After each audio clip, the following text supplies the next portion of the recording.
Good morning, everybody. Welcome to my big backyard vegetable garden. Everything is looking really great, as you can see. Tomatoes are nice and healthy. Carrots are going crazy. And, well, in general, check out that squash. It's going nuts. But what really has to happen today is a little bit of basic garden cleanup and some harvesting. As we look around, some of these onions still have some time left on them, but some of them, the stems have flopped over, and when the stems flop over, that's when it's time to harvest your onions. You don't want to leave them in the ground too long. So I'm just going to take you along today. We're going to harvest some of our onions, we're going to harvest bunches of these carrots, and we're going to check on our garlic first, and then we will see where we are and what else I decide to do. But I think the next step after that might be reorganizing some of that spaghetti squash over there. Well, anyway, I'll just take you along and let's get started.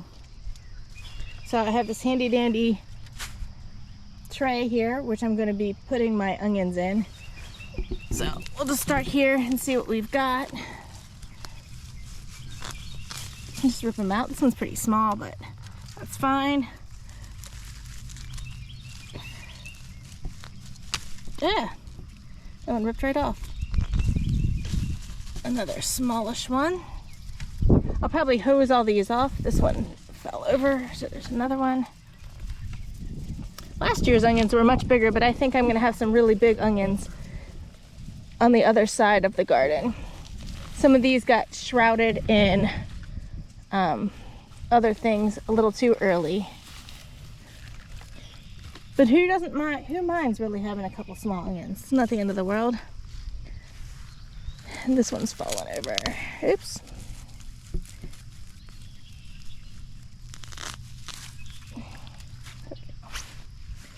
These two still look okay. Those guys are okay. This guy can come out. They say the rule with onions is when the stems fall over and are all floppy, then that's when they're ready to harvest. So it's not really about what size they are. There's some weeds that I can pull out while I'm in here. But more about, are they basically just done? Because if you leave them too long, you don't want to leave them after that. So this one's ready. Ooh, look at that. That's a good size onion there. Kind of what I was expecting to get. Last year's onions were like that, almost all of them. I'll weed as I go through. We don't need all this stuff in here. I planted a lot more onions this year than I have in years in the past, so we'll see how they do. Another little onion. What is this? Oh, it's a tomato branch. Huh. I need to put that back up there. So, and some grass. Okay, so let's go around. Here's another one that's fallen over. Looks good.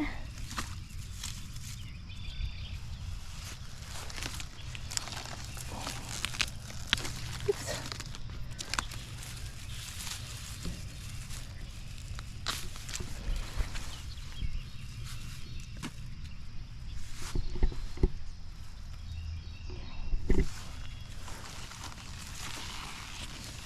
Look at how close together these ended up here.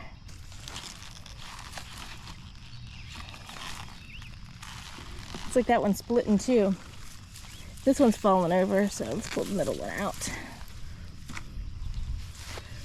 And I'll go ahead and pull this one too. These are still pretty stiff.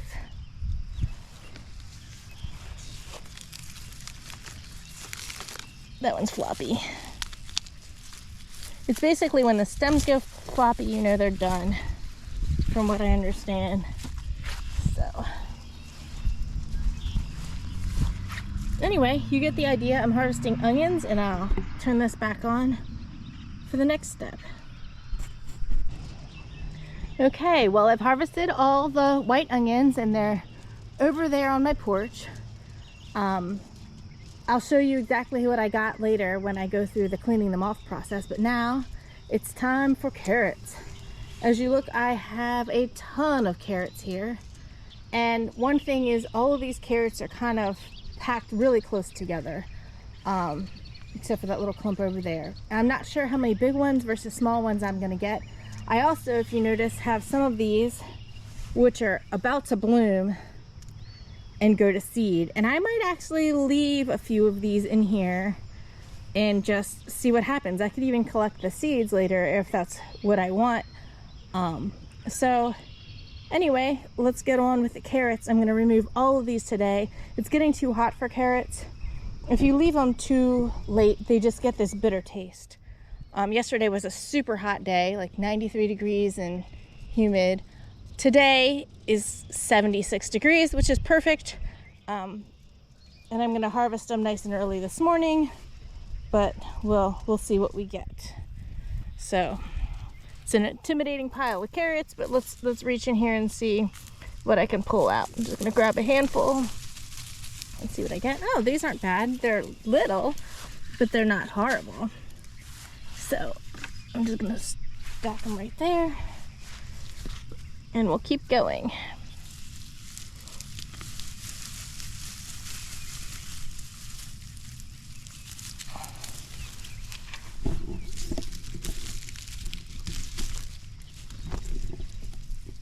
Interesting.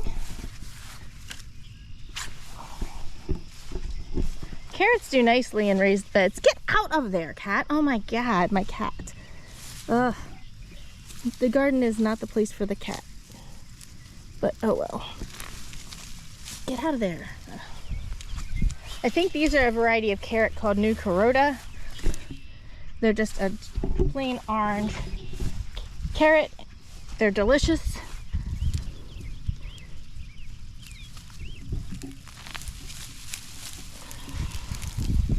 Anyway, you get the idea of how carrot harvesting is gonna go. I'm gonna go ahead and turn this off and get on with it. Okay, well, that's the carrots harvested. You can see them in a pile over there next to my porch, and it made a huge difference in this garden bed. Now, I did leave 3 carrot plants here. These plants are ones that had gone to seed.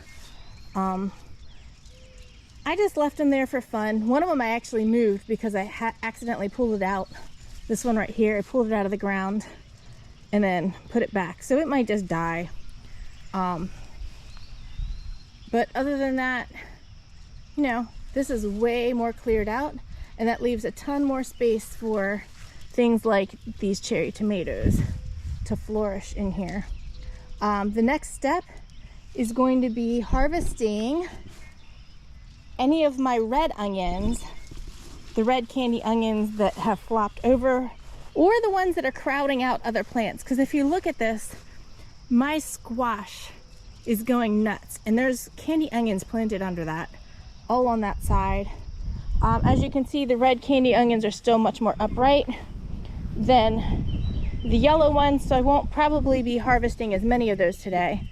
But, you know, let's see what we've got. Here's one here that's fallen over. That's lovely. They're not huge, but they're pretty nice. So I'm gonna go through and harvest all of these that I need to harvest today, and then we'll move on to the next step. All right, here it is. I have removed all of the red onions that were right along this edge because they were really in the way of the squash and the eggplant that's there and the peppers. Things were getting shaded out and crowded. I left a bunch of the red onions in because they look nice and healthy. They haven't flopped over yet. I think I still have some time on red onions over here, so I'm going to leave them alone and do a second harvest later, kind of like I'm going to do with the white onions as well. And as you can see, this whole thing looks a lot clearer now, but one of the things I did that really helps it look clear is that I moved a bunch of these squash branches from all over here to all up here. So as you can see, this spaghetti squash is looking amazing. I've got blossoms everywhere. I've got fruit forming everywhere. It's fantastic. I mean, this has really taken off this year. There's 2 plants here. I put 2 seeds in the ground and then I just left them both to grow, you know, because that's what I do. And it has really taken off. Now down here, this is my butternut squash. It's not doing quite as well. In fact, I haven't seen any blossoms on it yet, but there's the potential for them down there. This is honey nut butternut. There are also 2 plants of that. This here is a cucumber, which isn't very active, but it's here. And hopefully we can get more of these things to climb over the fence. I mean, I'd really like to get some butternut squash out of this, obviously, but I can say for sure I'm definitely gonna have a good harvest of spaghetti squash, especially for one person. So now that these things are all back on the trellis, everything is looking much better. Now, right next to the spaghetti squash and the butternut squash is this plant right here. This is an eggplant. It's kind of gotten itself pinned up by the spaghetti squash, but there are blossoms on my eggplant, or at least buds for blossoms. So I'm probably gonna get eggplant too, and that's a different variety than usual. That's like a Turkish eggplant, and it's going to be orange in color. Interesting. Anyway, so that's how the onion and pepper garden turned out. As you can see, the pepper plants are still nice and green. I don't see a whole lot of signs of any blossoms yet. So even though I have huge green, beautiful plants, there's not too many blooms at this time, although I do see a Japanese beetle here. So maybe it's time to put a Japanese beetle trap somewhere. Anyway, the next step is to check on the garlic.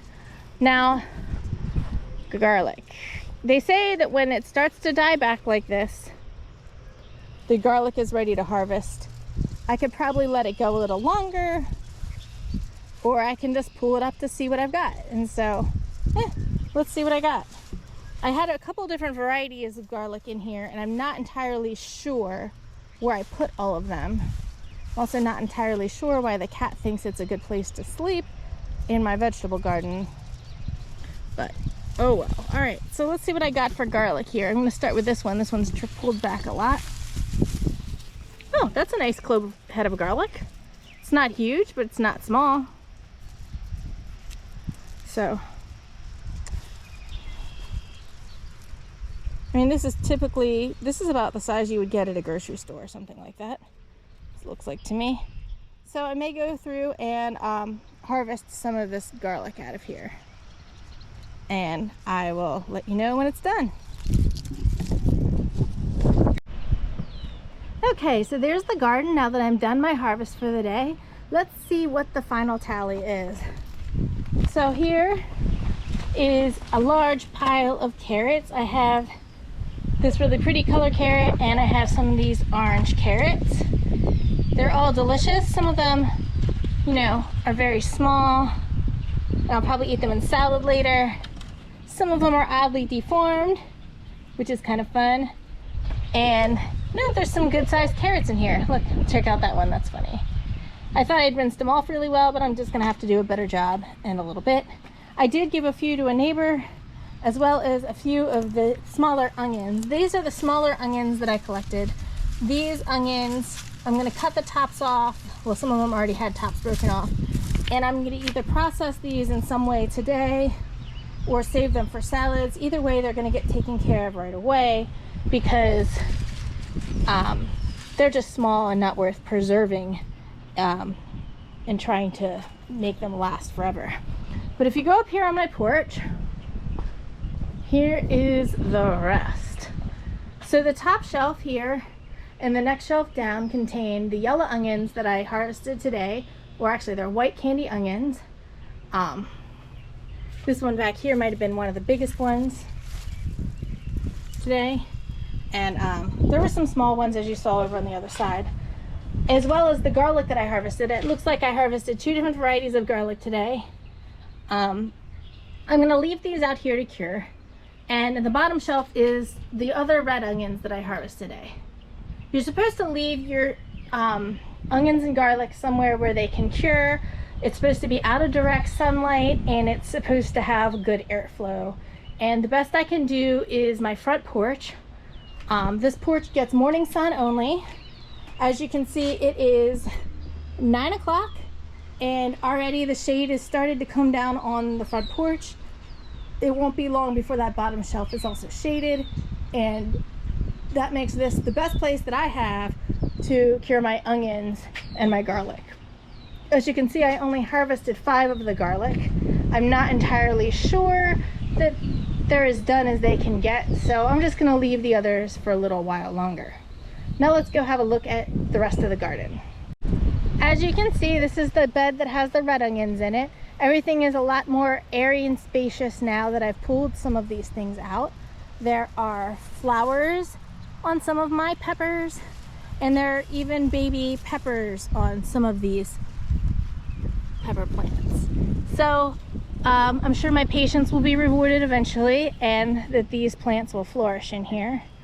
Like I said, there's blossoms on the eggplant and tons of baby spaghetti squash forming. Over here in this other garlic bed, or what is the garlic bed, there's also some cucumbers getting started. My black coated runner bean is climbing its way up. I just have to keep it directed this way onto this trellis. I want it to climb over the trellis. And there's a lot more space and airflow around my tomato plants now, so they should do really well. The 3 carrots that I left that were going to seed, 2 of them look pretty pathetic now that I disturbed the soil around them so much, especially the one that I pulled up. I'm going to leave them there all day. We'll see how they look tomorrow if they recovered. If they haven't recovered, I'm just going to pull them out. It's a waste to leave them there to get all flopped over. Here's the remaining of the white onions. There's not too many of those left, but as you can see, the tomatoes here are flourishing. This is my Oregon Spring tomatoes. They probably will be the first ones that I get ripe tomatoes on. There's blossoms on all of my tomato plants, and even baby tomatoes on some of them. We've had a lot of rain. Isn't it weird to see the baby tomatoes like splitting already? But maybe they're supposed to look like that. They're kind of an heirloom variety of some sort. This particular tomato here is going to be a Black Beauty tomato. Well, it is a Black Beauty tomato. Nothing going to be about it. My first time growing those. We'll see how they look and how they taste. But either way, there's some gorgeous plants, if nothing else. My cherry tomatoes are looking good. Blossoms on everything. Baby tomatoes on some of them. And like I said, we'll just wait and see. Anyway, that's what we've got here for my gardens. I hope you enjoyed seeing the results of my first real harvest of the season. And I will be bringing you along for every harvest. Have a great day.